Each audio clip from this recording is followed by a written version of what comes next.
to participate on this panel. And NASA's security team is actively addressing this issue. We at NASA are acutely aware of the considerable public interest in UAP. However, it's critical to understand that any form of harassment towards our panelists only serves to detract from the scientific process, which requires an environment of respect and openness.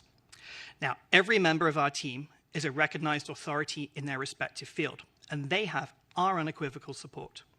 NASA stands in solidarity with them, advocating for a respectful discourse that befits their expertise and the significance of their work. Thanks. Now, in recent years, the subject of unidentified aerial phenomena, nowadays termed unidentified anomalous phenomena, or UAPs, has captured the attention of the public, the scientific community, and the government alike. And it's now our collective responsibility to investigate these occurrences with the rigorous scientific scrutiny that they deserve. NASA Administrator Senator Bill Nelson believes that understanding UAPs is vital for several reasons, which is why he directed this study. First and foremost, it provides an opportunity for us to expand our understanding of the world around us. As an organization dedicated to exploring the unknown, this work is in our DNA. Secondly, this study aims to enhance situational awareness. The presence of UAPs raises concerns about the safety of our skies, and it's this nation's obligation to determine whether these phenomena pose any potential risks to airspace safety. By understanding the nature of UAPs, we can ensure that our skies remain a safe space for all. In order to achieve these goals, it is crucial that we employ a scientific lens for our UAP work. It's precisely this rigorous, evidence-based approach that allows one to separate fact from fiction. This team is comprised of experts from various disciplines, which allows them to approach this work from multiple perspectives. And we have greatly benefited from that collective expertise. Now, why do we value a scientific approach? It's because science is built on evidence. It thrives on scrutiny. It demands reproducibility, and above all, objectivity. When we approach UAPs from a scientific perspective, we do not come in with an agenda. We come in needing a roadmap. Indeed, the primary objective of this incredible team of experts is not to go back and look at grainy footage of UAPs, but rather to give us a roadmap to guide us for future analysis. And this is the very scientific method that NASA holds true to its heart. Scientific research is intended to be publicly available and transparent, and NASA prides itself on making its data and images available to the public to learn and explore on their own. By holding public meetings like this one, we aim for open and honest dialogue with the public. We recognize that public interest in UAPs is high and that the demand for answers is strong. Conversations like this one are the first step to reducing the stigma surrounding UAP reporting. Moreover, transparency is essential for fostering trust between NASA, the public, and the scientific community. In order to do things right, we must work together, pooling our resources, our knowledge, and our expertise. And by maintaining open channels of communication, we can facilitate collaboration, encourage the exchange of ideas, and ensure that our work is as robust as possible. Not only that, but our commitment to openness is in itself a reflection of NASA's commitment to scientific integrity. As an organization dedicated to the pursuit of knowledge, it is NASA's responsibility to be honest and forthright and to follow the science. And by being transparent in our work, we uphold our dedication to scientific excellence. The meeting today represents the first deliberative actions that the team has taken. And so it's important to keep in mind that they still have several months of work ahead of them. Their final report will be released this summer, and we will publish it on our website. NASA believes that the study of unidentified anomalous phenomena represents an exciting step forward in our quest to uncover the mysteries of the world around us. By embracing a scientific lens, we ensure that our work is rigorous and reliable. And by valuing transparency and openness, we can foster trust and collaboration with the public. Simply put, this is why we do what we do. Now, before I introduce Nikki, there are a few administrative matters to attend to. Firstly, the Unidentified Anomalous Phenomena Independent Study Team has been established in accordance with the Federal Advisory Committee Act, known as FACA. Its parent committee is the Earth Science Advisory Committees. As such, this group does not report to the government. It reports to the Earth Science Advisory Committee, who will debate the recommendations and formally transmit this team's report to the government.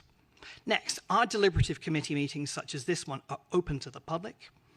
And also, after this panel was convened, the National Defense Authorization Act, known as the NDAA, changed the A in UAP to be anomalous. Accordingly, this panel's remit was expanded to encompass not just aerial UAP. However, the majority of UAP sightings to date have been in the aerial domain. So it's fair to say that this panel's focus is on the aerial aspect of anomalous.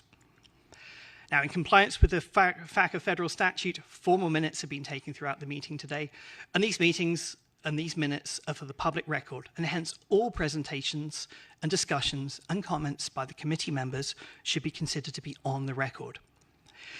Each member of this UAP study team has been appointed because of their specific subject matter expertise as individuals, and hence each member is subject to federal ethics laws. This category of appointment is called Special Government Employees, or SGEs, for our non-government members, and our 2 federal employees serve as regular government employees, known as RGEs. Now to the panel. All members on this committee should remember to recuse themselves if a topic comes up in which you have a potential conflict of interest between your financial interests, including those of your employer, and matters that we're discussing. And then finally, panel, if you have any ethics questions, please see me separately, and if needed, I'll put you in contact with a NASA ethics attorney. Thanks for bearing with me. I'd now like to turn to the amazing Dr. Nikki Fox, Associate Administrator for NASA's Science Mission Directorate. Over to you, Nikki.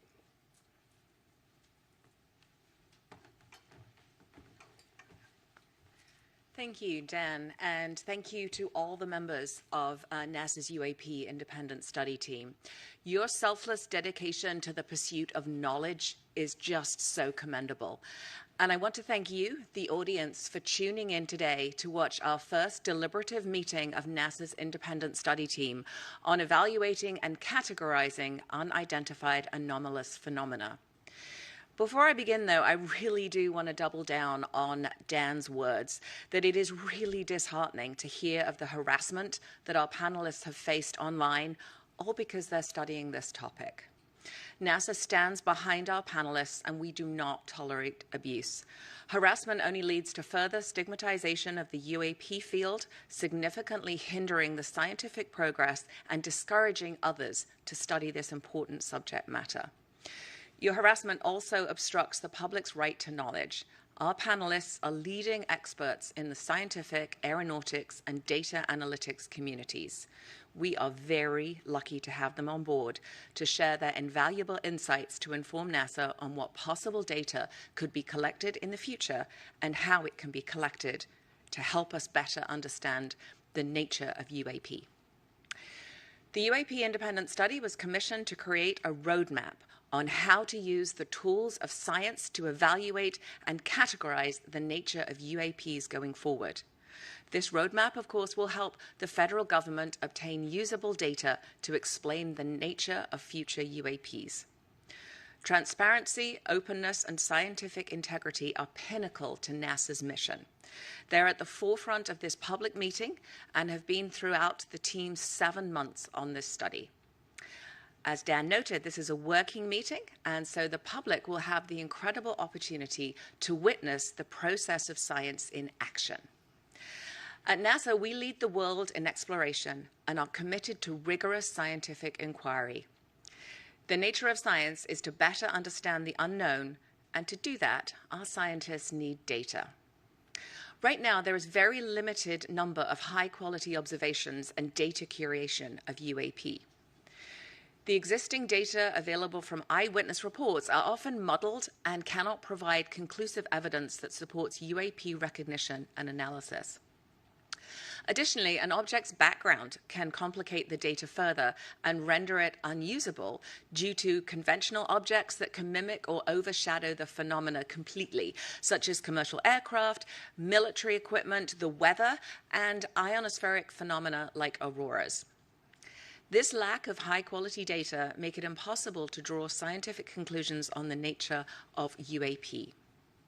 Now, this team has used unclassified data from civilian government entities, commercial data, and data from other sources to inform their recommendations. And as Dan noted, they will be published in a public report that comes out this summer. I want to emphasize that there is really great benefit to studying unclassified data rather than classified data for this study. First, unidentified anomalous phenomena sightings themselves are not classified. It's often the sensor platform that is classified. And you can kind of think of it, if a fighter jet took a picture of the Statue of Liberty, then that image would be classified, not because of the subject in the picture, but because of the sensors on the plane. Second, unclassified data make it possible for our team to communicate openly to advance our understanding of UAP, not only with each other, but across the scientific community and to the public. This ensures a clear and transparent pipeline of information that can be built upon through generations to expand our understanding. This study relies on open data. Everything we use at NASA is open, and anyone can look at these records. So I invite you to visit our open data portal at data.nasa.gov to comb through our tens of thousands of data sets that are free and fully accessible to the public. Additionally, please check out data.gov/open/data for a great overview of where you can find the archives for our science and mission data sites. I am very, very much looking forward to hearing the deliberations put forth today from our distinguished panel of experts. Thank you so much for being here. Thank you, Dr. Fox. Before